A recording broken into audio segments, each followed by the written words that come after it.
Hey guys, welcome back to another Let's Draw, and today we're going to be making these rainbow drawings using markers and water, so we get this watercolor effect without actually having to use watercolor paint. So I'm going to show you some of the supplies you need for this one. If you don't have markers at home, you're not going to be able to do the watercolor effect, but you can still follow along with the drawing using markers or color pencils. But for this one, for all the things that I used, you will need markers, any kind work. You will need a paintbrush. If you don't have a paintbrush, you could use a Q-tip, maybe an old toothbrush. You could even use your finger or a piece of string. Of course, if you're going to use those things, ask for permission first. So paintbrush or something like it. Something to hold water in. Use a cup. I'm using this tray. It's a good idea to have a paper that you can put underneath because this will make a little bit of a mess. So make sure you have something underneath so you don't make a mess on the table. And you might also want crayons or a Sharpie if there's parts of your drawing that you don't want to get messed up with the water effect. So go ahead and gather your supplies. Again, the markers, of course the paper, something underneath, and the water and something to paint with is the most important. Gather those things and let's get started. All right, so the first thing you want to do is get your space all set up. So I have my messy paper here that's bigger than my paper I'm gonna paint on, so I can get outside the paper a little bit and it won't get on the table. My water is ready, although we're not gonna use it right now.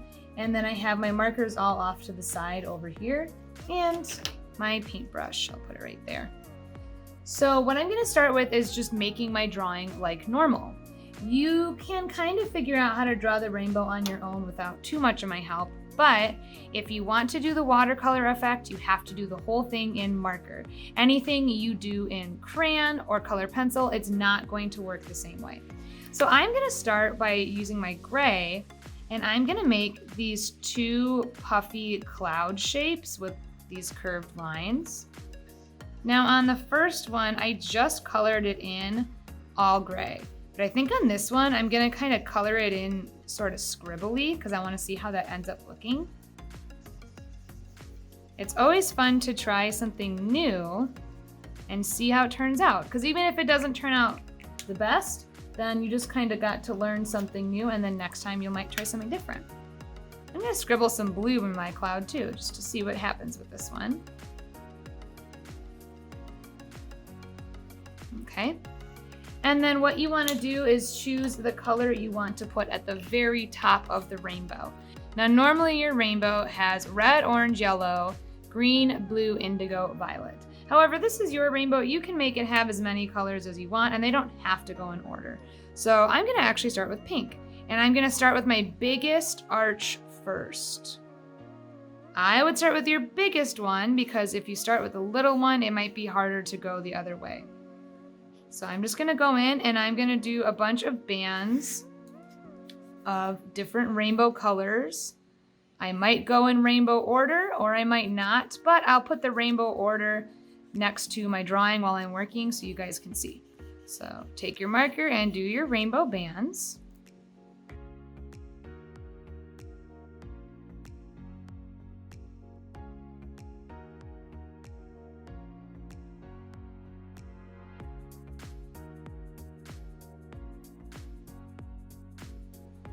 Okay, I think I'm done with my rainbow. Now just to make my picture a little bit more fun, I'm going to add some raindrops below my clouds. So I start with a point like that and round at the bottom. And I'm gonna do purple and blue.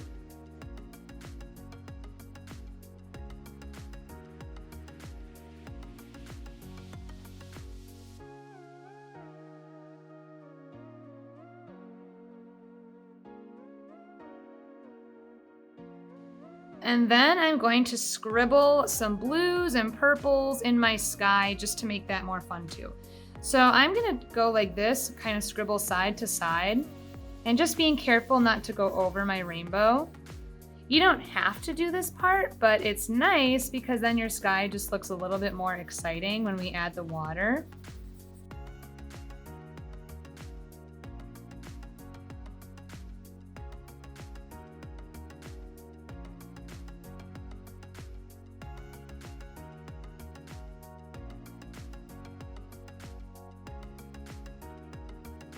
Okay, so I'm all done with my rainbow. I did everything in marker. So now I go on to my next step. So I have my water in this little tray here. And what I'm gonna do first is I dip my brush in the water and I'm gonna try just painting the water over the marker, and look at how it spreads out and it covers all those white spaces. So I'm gonna kind of be real careful on the edge of my rainbow and my clouds when I get there, because I don't want to just completely blur it. But it's pretty cool that you can use regular markers and water and basically turn it into watercolor paint.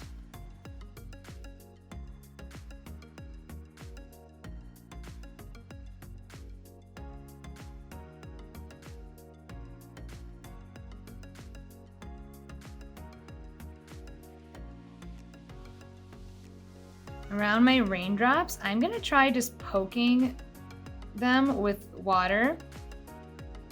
When you poke like this, give it a few minutes to see what happens, because it doesn't always change right away. It might change after a few minutes. See how this is already starting to spread out?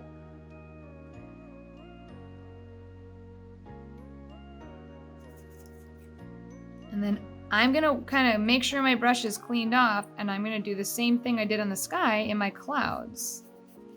Let's see. That does look pretty cool. Maybe next time I would do black and gray instead.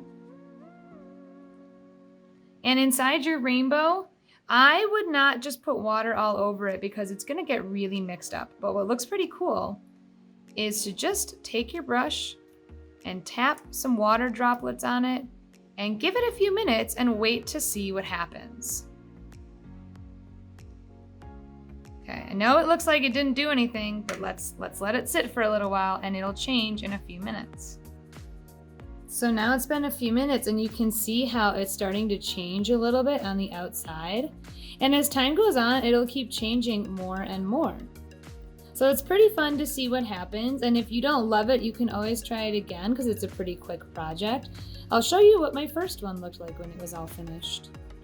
So you can see how this got much, much lighter when it dried, and I think that it turned out pretty cool. So just have fun with it and keep experimenting to see how yours turns out.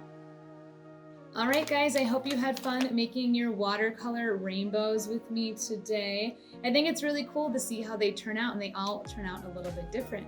So just have fun and maybe experiment making other kinds of drawings using this technique too. But I will see you guys next time for our next drawing video. Bye!